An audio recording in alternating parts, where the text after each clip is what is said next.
señores, con mucho gusto estamos recibiendo al senador Enrique Rubio, pertenece al sector Frente Unido del Frente Amplio. Ustedes saben, ha sido además director de la Oficina de Planeamiento y Presupuesto, un hombre de trayectoria, una voz que se escucha dentro del Frente, y queríamos hablar con él precisamente en estos días en que se están procesando de alguna manera las decisiones de aquellos que se consideran indecisos. Eso es lo que está mostrando, por ejemplo, la encuesta de cifra de la jornada de ayer, ¿verdad? Que marcó además una cosa interesante para el Frente Amplio. Si bien no hubo modificaciones que puedan considerarse dramáticas en relación a anteriores encuestas, sí se dio un fenómeno interesante para el Frente Amplio, reitero, que es que se detuvo el descenso y, por el contrario, ascendió 2 puntos en la intención, en la voluntad de voto de los uruguayos. Bienvenido, Enrique, ¿cómo estás? Muy bien, Jorge, muy bien. Me alegro mucho de tenerte aquí en el programa, de tenerte en estudios. Estas son jornadas que ya conoces a través de las experiencias anteriores. ¿Cómo se vive en ese sentido? ¿Es distinto? Porque hay algunas apreciaciones que son interesantes de conocer. Ahora vamos a ir a temas, por supuesto, específicos, ¿no? Pero hay algunas cosas que son interesantes de conocer, como por ejemplo, se dice que hay una actitud distinta de los uruguayos. En realidad el mundo ha cambiado, el Uruguay ha cambiado, la manera de comunicarse ha cambiado, y a veces de pronto podemos estar confundidos y creer que hay un enfriamiento del interés de los uruguayos por fenómenos como una campaña electoral, cuando en realidad de pronto la campaña electoral está siendo seguida de alguna forma, de otra manera, de manera distinta a campañas electorales anteriores.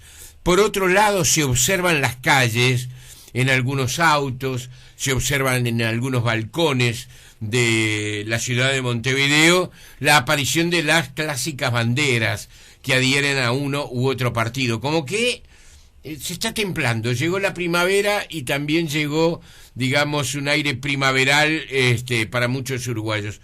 ¿Cómo estás observando en comparación con otras temporadas, otras campañas? Bueno, yo diría que había una diferencia muy fuerte entre la actitud del interior y la de Montevideo. En los frente-amplistas, por lo menos, clarísima. En las recorridas por el interior que han hecho prácticamente todos los dirigentes del Frente Amplio y demás, y ahora retornan, la semana que viene vuelve Vázquez y Sendic. Hay mucho entusiasmo, una actitud muy activa, muy proactiva, digamos, ¿no? En cambio, Montevideo totalmente gélido. Esta era la realidad. Esta realidad empezó a cambiar, yo creo que un día empezó a cambiar. El día que Equipos dio que el Frente Amplio había bajado del 40% al 39%, se produjo un shock. Sacudió muchas... Absolutamente, sí. Absolutamente, ¿no? Hubo gente que se deprimió, pero hubo gente que dijo, bueno, ¿qué hay que hacer? Yo en que estoy acá. Vamos a jugar este partido. Vamos a jugar este partido, ¿qué pasa? Y entonces empezó una onda que enseguida la percibimos, de participación, de sensibilidad ante el fenómeno, de darse cuenta que se jugaba algo muy, pero muy importante. Y eso ha venido creciendo y va a seguir creciendo. Nosotros lo que estamos en esto desde hace mucho tiempo, lo que tenemos es, creo, la percepción del estado espiritual de la gente, y con mucha rapidez, ¿no? Por haber circulado mucho tiempo y ver esto. Entonces, ahora se está dando un fenómeno de crecimiento que le permitió al Frente Amplio una cosa muy difícil, que es parar una caída, sí, revertirla y comenzar a crecer nuevamente. Es verdad. Entonces, hoy está en una onda ascendente. Yo creo que Tabaré va a ganar las elecciones, o sea que la fuerza política realmente va a ganar las elecciones. Lo que está mucho más en discusión es el tema de si se llega a la mayoría parlamentaria o no se llega a la mayoría parlamentaria. A mi juicio. Parece difícil, ¿no? Parece difícil. Sí, aunque no necesariamente, porque después se define en torno, no estamos hablando del 100%, estamos hablando de los que realmente se pronunciaron. Por porcentajes. Sí, y entonces ahí las diferencias son pequeñas. Depende de si este envión que se logró hacia mediados de septiembre se logra nuevamente hacia mediados de octubre, ¿no? Porque la gente se define, el indeciso y demás se define en catarata en los últimos 20 días, las últimas 3 semanas. Y hay una discusión sobre cuántos son los indecisos. Bueno, los encuestadores les dan cosas distintas. Hoy hablábamos, por ejemplo, con la socióloga Mariana Pomies y dijo un eje. Sí. No lo dijo en términos definitivos. Pero ese 5% podría ser 100.000, es decir, algo más de 100.000 o un poquito menos de 100.000 en caso que decidan no elegir un candidato, votar en blanco, lo que sea, ¿no? Sí, y además depende de si uno está hablando de octubre o si está hablando de un balotaje. Claro, ella hablaba de octubre. De octubre, porque si hay un balotaje, que estas cifras lo indican, ¿no? Salvo que cambien, si hay un balotaje, ahí hay un problema fuerte no para nosotros, sino para los otros partidos, en conjunto. Hay un problema. Claro, porque el Frente tiene los votos cautivos. Sí, el Frente tiene una adhesión muy fuerte, y en una polarización de esa naturaleza, esa adhesión crece. Y en cambio, en el caso del Partido Colorado hay un sector que acá está la lucha histórica de los partidos, del Partido Nacional y del Partido Colorado, ¿no? Y hay un sector que no sigue fácilmente a votar a la calle Pou. Entonces eso se va a dar. Esto va a afectar también al Partido Independiente, porque las polarizaciones afectan, y la mayoría, yo creo que del Partido Independiente, las encuestas lo registran, se vuelca hacia la izquierda, no cuenta el voto en blanco y anulado. Entonces esas son circunstancias que resultan muy útiles para nosotros en un balotaje. Para la elección de primera vuelta, bueno, vamos a ver, tenemos que crecer un par de puntos para que nos arrimemos a este objetivo de la mayoría parlamentaria. Pero sin duda me parece que la tendencia viene para ese lado. El tema acá son las tendencias. Claro. Ahora, Enrique, ¿es tan dramático lo de las mayorías parlamentarias? Porque las dos son formas democráticas, ¿verdad? Sí. De poder gobernar. Por un lado está muy bien, se establece la mayoría parlamentaria, permite de alguna manera gobernar con tranquilidad, ¿verdad? Y llevar más fácilmente un plan que es el que se le ha ofrecido al ciudadano en el momento ya de ejercer el gobierno. Es decir, por un lado está eso a favor. Por el otro lado hay quienes sostienen no, también hay una porción muy importante de la población que no ha apoyado al gobierno, y que por lo tanto no está mal que sea o se refleje con su propia voz y que exija al gobierno de alguna manera ese intercambio, que no significa el estar. Yo pediría que si no hay mayoría parlamentaria, que esto no se convierta, digamos, en una discusión eterna sobre temas que son perentorios de solución para los uruguayos, ¿verdad? Pero en la teoría tampoco aparece como nada dramático que eso pueda ocurrir. No es dramático, pero crea dificultades a la hora de decidir, digamos. Crea, digamos, un escenario de negociaciones trabajosas, que a veces para la resolución de problemas importantes es un problema, ¿no? Es un problema. Entonces, la tendencia en el mundo es a tener mayorías, lo deseable, ¿no? Sí. Mayorías consolidadas para un proyecto. Ahora, si no sucede y las diferencias son mínimas, tampoco es un problema de vida o muerte, ¿no? Vos fíjate, en Alemania, por ejemplo, Angela Merkel no tiene mayoría, Barack Obama no tiene mayoría. Es decir, sí la tiene, por ejemplo, Cristina Fernández. En Brasil no existen las mayorías, hay coaliciones, ¿verdad? Sí. Es decir, hay países que llevan adelante. Tradicionalmente en el Uruguay no ha habido tampoco mayorías después del el retorno a la democracia, sino que ha habido coaliciones. Sí, pero han sido coaliciones fáciles en cierta medida, por coincidencias programáticas. Pero ¿no crees que no crees que la actitud del ciudadano de hoy, que parece más vigilante de alguna forma, no sé si será un fenómeno, se puede definir ya de esta manera, ¿verdad?, tan rápida, pero que asoma como más vigilante y como más digamos, como dispuesto a no ser convencido tan rápidamente, tan fácilmente, más allá de quienes están convencidos obviamente de que van a votar al partido o al candidato, que lo decidieron de primera, ¿verdad? ¿No crees que tiene también su aspecto positivo? No quito, reitero, Enrique, no le quito, digamos, los beneficios que tiene la mayoría. Estoy pensando en una situación que se podría dar, que aparentemente se va a dar, de no mayoría parlamentaria para el gobierno que obtenga la victoria. Yo lo que digo es que los sistemas son distintos. Donde hay un presidencialismo muy potente, como en Estados Unidos o como en Brasil, por ejemplo, este tema no es tan relevante. Sí. Donde el presidencialismo no es tan así, es relevante. Pero tienen problemas. Pero tienen fijemos, Obama ha tenido problemas tremendos por no tener mayoría parlamentaria. Sí. La tiene ahora en un tema clave, que es el tema climático. Sí. La ha tenido en el plan de salud. Educación. Casi se quedó sin Estados Unidos se quedó sin presupuesto y sin funcionamiento prácticamente durante 15 años. De acuerdo. Entonces, tener una mayoría parlamentaria es un problema importante. Yo diría que no es decisivo, pero que es importante.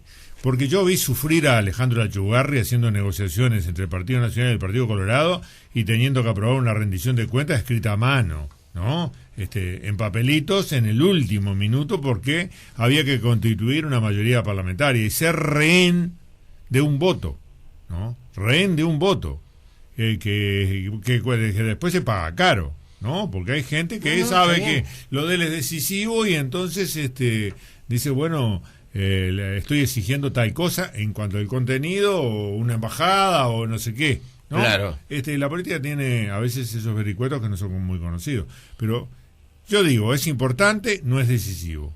Bien. Hasta ahí llegué. Entonces, pero sí lo que me parece decisivo es que el Frente Amplio haya tomado la tendencia al crecimiento, ¿no? Bien.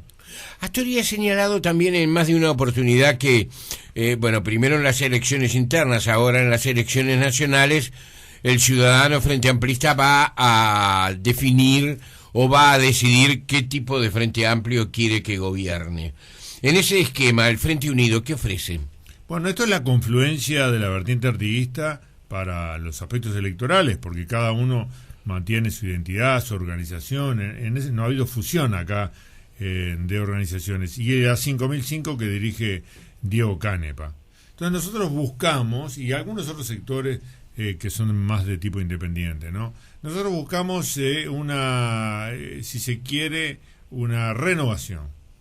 Ese es le hemos propuesto, o le estamos proponiendo a la ciudadanía figuras que en el Uruguay son relativamente de otra generación. Yo decidí dar un paso al costado, por propia voluntad, digamos, porque ya me parece que 4 periodos en el Parlamento es como mucho, y esto no me motiva, sí, ¿no? Y entró Brenta, que fue ministro y que tiene un periodo parlamentario, y entra Canepa por la 5005, con otra potencia y energías, digamos, ¿no? Porque acá hay un problema de ciclos de la vida y de lugares donde uno se siente motivado o no en ciertas circunstancias. Totalmente. Bueno, entonces nosotros proponemos es una propuesta de empuje juvenil. En Canelones tenemos un formidable candidato, que es Leonardo Herú, que es el director de toda la parte de medio ambiente y demás, y prácticamente ha dirigido media intendencia durante 10 años, sí, ¿no?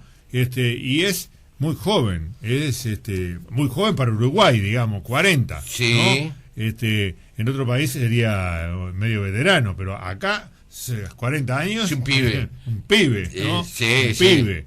Y en varios departamentos esto se reproduce.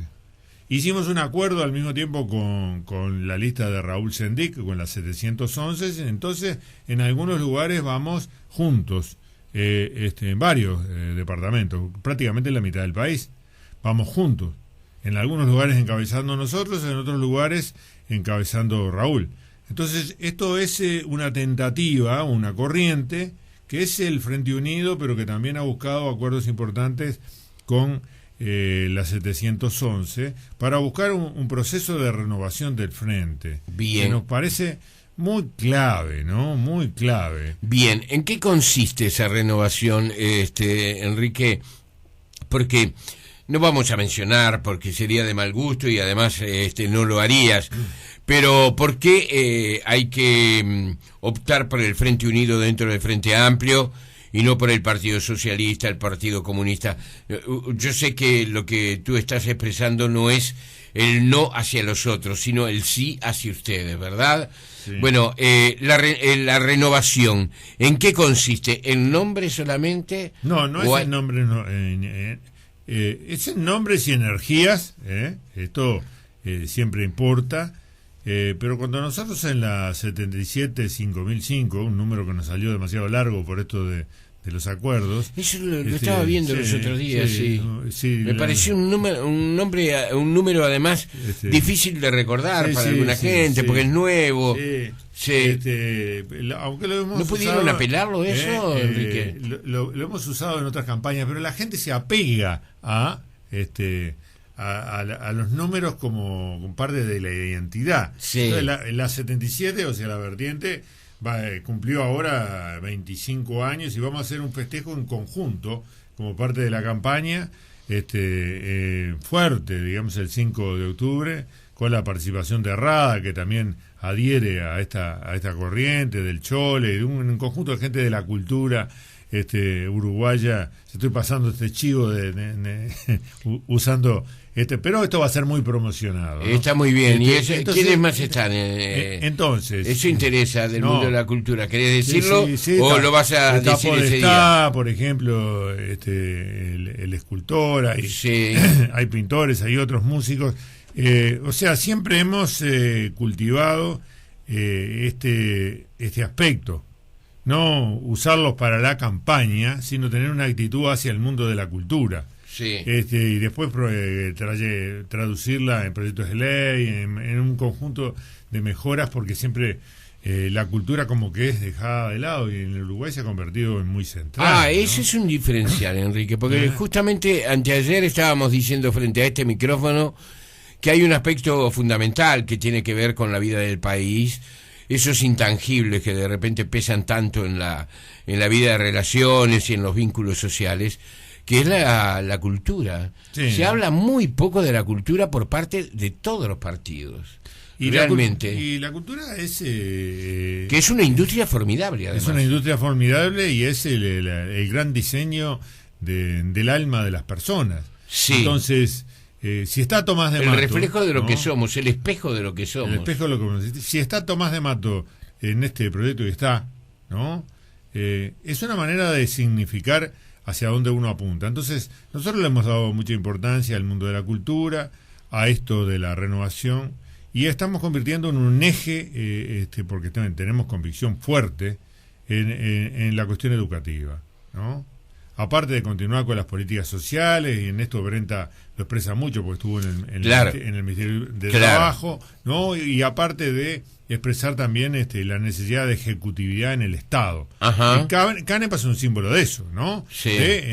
Fuerza a Canepa lo vamos a traer también. Sí. Brenta estuvo hace poco. Bueno, fuerza ejecutiva. Bien. Porque el Estado es un paquidermo de una lentitud tremenda y es una agenda pendiente, a esa agenda pendiente. ¿Quién le mete la mano a eso? Yo creo que se le ha ido metiendo la mano por un lado silencioso, que es la expansión de la tecnología dentro del Estado.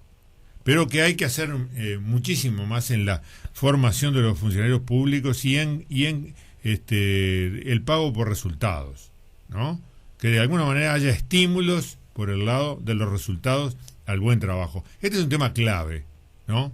Sí, el mérito. Que se aplica cada vez más en el mundo. En el mundo, en todo el mundo. En lo privado también. En lo privado y en lo público. Entonces, si eso, más lo que es el trabajo que ha hecho AGESIC, que ha sido un trabajo muy silencioso pero muy importante, ¿de qué? De unificar los sistemas que tienen las distintas chacras que son los ministerios o las empresas públicas, y entonces que suceda, y acá está con un compromiso que Tabaré lo ha hecho público muy fuerte, de que a uno cuando, primero que se pueda hacer todo por internet, segundo que no te pidan 50 veces el mismo dato que ya tiene el Estado en algún otro lugar. Entonces, agilizar el Estado, tanto para el vínculo del ciudadano con él, como para la propia acción del Estado en cuestiones que son claves, ¿no? En materia de inversión y otras, a mí me parece que es una cosa muy importante. Entonces, si uno apunta a la educación, si uno apunta a la educación cambiando el punto que no ha podido cambiar ningún partido en el Uruguay. A ver. Sí, yo creo que acá hay un problema, y es muy, muy importante, y es un problema pedagógico, que el mundo empezó a revisar a partir de una construcción que han hecho algunos académicos y experiencias en Canadá y en otros lugares. Y se produjo un formidable cambio cultural en las nuevas generaciones, con las nuevas formas de la comunicación y con otros valores y demás, algunos buenos y otros no tanto, ¿no? Pero se produjo un formidable cambio. Ahora, la educación en lo pedagógico sigue siendo la misma que hace 50 años, ¿no? 50 años. Entonces, el problema hay que plantearlo al revés. No hay que decir, bueno, todo el mundo tiene que aprender, porque eso es obvio, todo el mundo tiene que aprender matemáticas, lectoescritura, idiomas, ciencias naturales, ciencias sociales y bueno, y me estoy olvidando de alguna cuestión otra básica importante. Sí, tiene que aprender todo eso, pero ¿cómo lo aprende? Hay que comenzar por generarla o producir o aceptar la motivación del estudiante. La educación tiene que ser mucho más personalizada. Uh-huh. Porque no hay el estudiante promedio. Sí. Cada uno aprende de manera distinta y en tiempos diferentes, ¿no? Y entonces uno tiene que comenzar por la otra punta. Pero para esto hay que generar una formación docente que se adecue a esto. Hay que ir mucho más al esquema taller.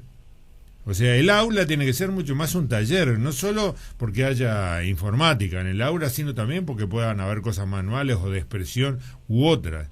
Y entonces, si el estudiante siente la motivación, porque fue lo que él vio y demás, de que en realidad lo que quiere ser es actor de teatro, o quiere ser alguien que filma y produce un video o una película, bueno, hay que arrancar por el lado de su motivación.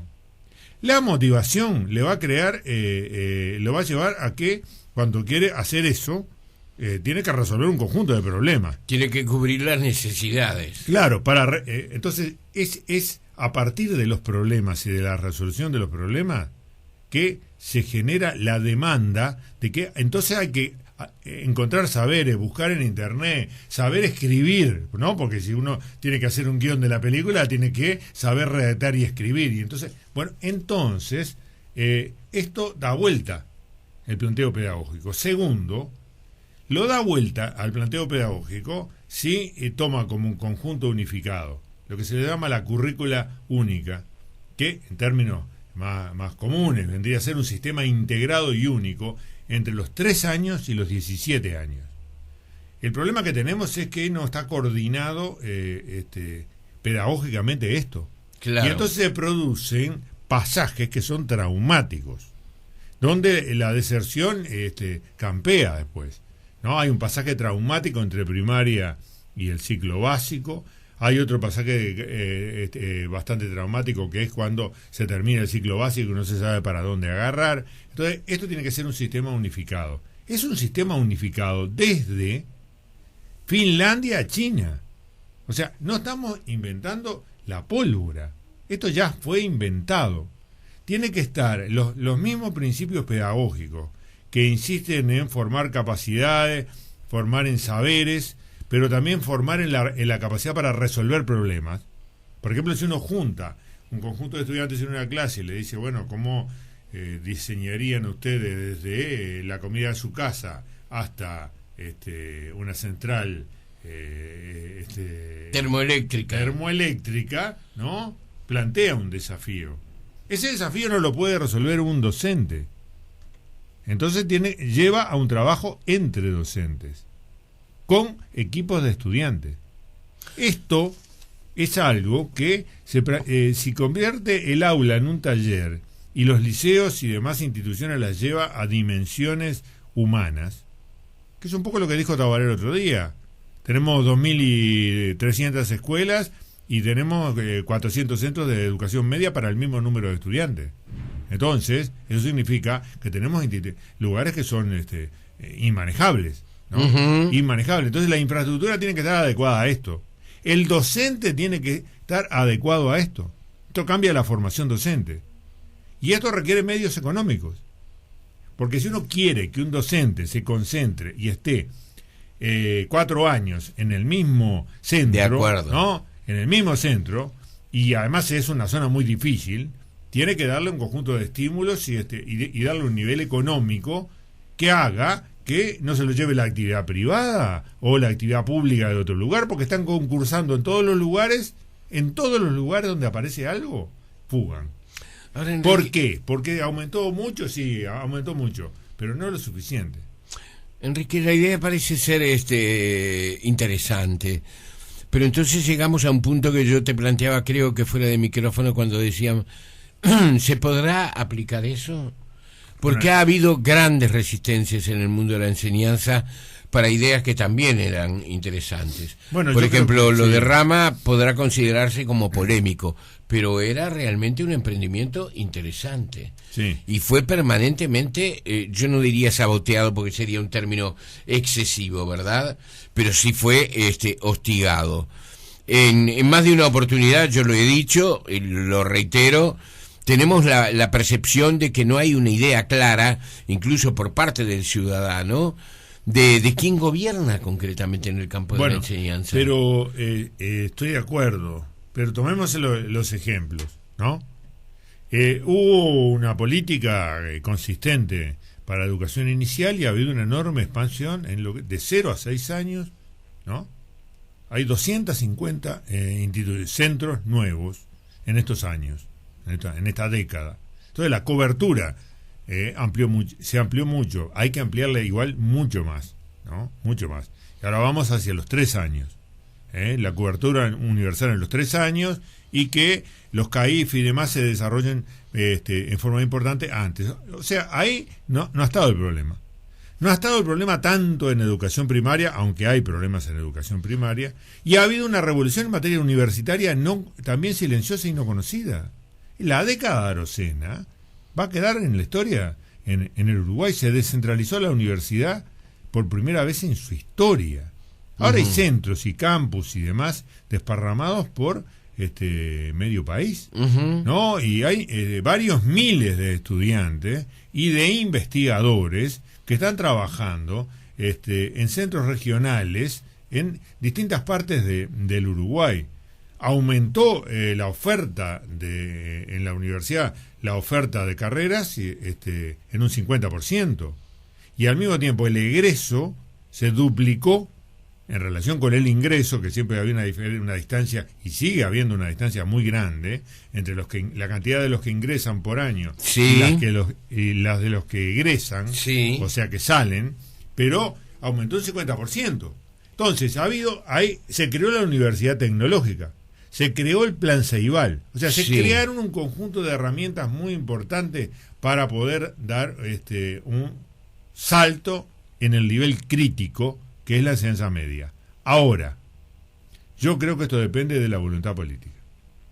Tiene que haber voluntad política del presidente, del ministro y de los equipos que se designen a el mando de las distintas instituciones. Y coherencia entre ellos, ¿no? De que están que son buque insignia de alguna manera. Yo lo vi a esto que funcionó cuando las dificultades eran similares o mayores en salud pública. Cuando estuvimos yo tuve la suerte de estar la mitad del periodo de Tabaré en el Consejo de Ministros, Y los informes que traía María Julia Muñoz y la gente del Ministerio de Salud Pública siempre eran terribles problemas porque tenían enfrentamientos de un lobby por un lado, un grupo de interés por otro lado, una cuestión sindical por otro lado. Bueno, pero ellas se pusieron el casco. Y Tabaré le decía, bueno, está bien, pero esto hay que resolverlo y tiene que resolverse esta semana. Entonces, ¿qué es lo que había? Un equipo consistente, donde estaba María Julia Muñoz, Fernández Galeano, Olesker y estaba Basso, ¿no? Que eran el centro, que venían desde muchos años de trabajo y se jugaban de memoria, y el respaldo del presidente. Y el presidente que pedía cuentas semana a semana sobre avances o no avances. Entonces yo creo que esta es la clave, ¿eh? Esta Bien. es la clave. Enrique, ¿no crees que en algunos temas capitales, como puede ser la educación que tú señalás, como puede ser, por ejemplo, la seguridad, que es otro tema también vital para los uruguayos hoy, alguno más que se quiera agregar, no deben ser considerados como temas excepcionales donde los partidos deberían comprometerse todos en un único esfuerzo y llevar adelante las soluciones que la gente está esperando? Yo creo eso y se ha hecho. El problema es que cuando viene el ciclo electoral, ¿no? Se desparrama. Voy a dar un ejemplo. Sí. Voy a dar un ejemplo. Está en la ley de educación y estuvo en el acuerdo de los partidos hacer una universidad para la formación docente. Porque, ¿qué pasa? La formación docente, o sea, de maestros, de profesores, la formación docente en general. Tenemos 22.230 estudiantes para docentes. Y tenemos 57 lugares donde hacen esos estudios. 57. Sí. Entonces, necesitamos unificarlos en una sola institución. Sí. Que haga que los forme como docente, pero que al mismo tiempo haga investigación, ¿no? Y le dé un estatuto universitario. Y porque esto a su vez va a permitir la transversalidad. Alguien que está en la universidad empezó en ingeniería y se dio cuenta que su cosa no era hacer ingeniería sino enseñar matemática. Entonces pasa y no pierde el estatuto universitario. O alguien que está haciendo docencia y terminó haciendo ingeniería. Ajá. Ahora bien, logramos un acuerdo de enorme trabajo y elaboración para hacer una universidad en diputados y lo aprobamos por 2/3, porque se requieren, para que es un ente autónomo, 2/3 entre Vamos Uruguay y el Frente Amplio. Llegó al Senado y Amorín Valle dijo yo no lo voto, ¿no? Y Viera dijo yo no lo voto, entonces la mayoría que había en diputados no se reprodujo en el Senado, por lo tanto el tema quedó que dijimos del punto de vista del procedimiento igual lo vamos a votar sin ese artículo, y se votó, pero el diputado no iba a aceptar esto. Y entonces, ¿a dónde pasó? A la Asamblea General. Tenemos la expectativa de que en la Asamblea General, después de que haya terminado el ciclo electoral, esto pueda aprobarse. Con algunos cambios, que en fin, con concesiones, porque supone el acuerdo de los partidos. Porque llega el momento electoral y los técnicos se ponen de acuerdo, se pusieron de acuerdo sobre minería, sobre el puerto de aguas profundas, trabajaron no sé cuánto tiempo. Ahora uno después escucha los discursos y se desparramó. No. El senador Enrique Rubio, de Frente Unido, Frente Amplio, ha estado con nosotros. ¿Quieres decir algo más, Enrique? ¿Algo que no te haya preguntado? No, yo ¿Alguna precisión? lo que quiero decir que a mí lo que me parece el dato más importante del Uruguay de los últimos 10 años, el dato más importante, no es el conjunto de logros y uno puede hacer una agenda muy larga, sino que es la reconstrucción del sentido de la esperanza. El uruguayo era alguien que sentía que vivía una tierra inviable, ¿no? Y se iba. Tenemos una generación entera, esto se nota en la salud, ¿no? ¿Cuánta gente hay afuera? ¿600.000? Sí, por ahí, sí. No se sabe bien. No se sabe bien, es enorme la cantidad de gente que está afuera. Entonces, ¿pero qué produjo? La brecha de gente formada, por ejemplo, entre otras cosas, en cuestiones claves. La cantidad de gente formada en medicina, en especializaciones en medicina, con la cual no cuenta el Uruguay hoy, es enorme, porque se fueron todos. Entonces, esto es producto de la desesperanza. Entonces, lo que se consiguió es reconstruir el sentido de la esperanza, que es la base de la felicidad colectiva. Entonces, este es un intangible. Yo creo que hay que hablar mucho más de los intangibles y del futuro que del pasado reciente. Que esto deberíamos hacer todos los partidos. Señores, está dicho. El senador Enrique Rubio, Frente Unido, Frente Amplio, nos ha acompañado. Hasta pronto, Enrique. Bueno, gracias, senador. Hasta pronto, gracias. Hasta pronto.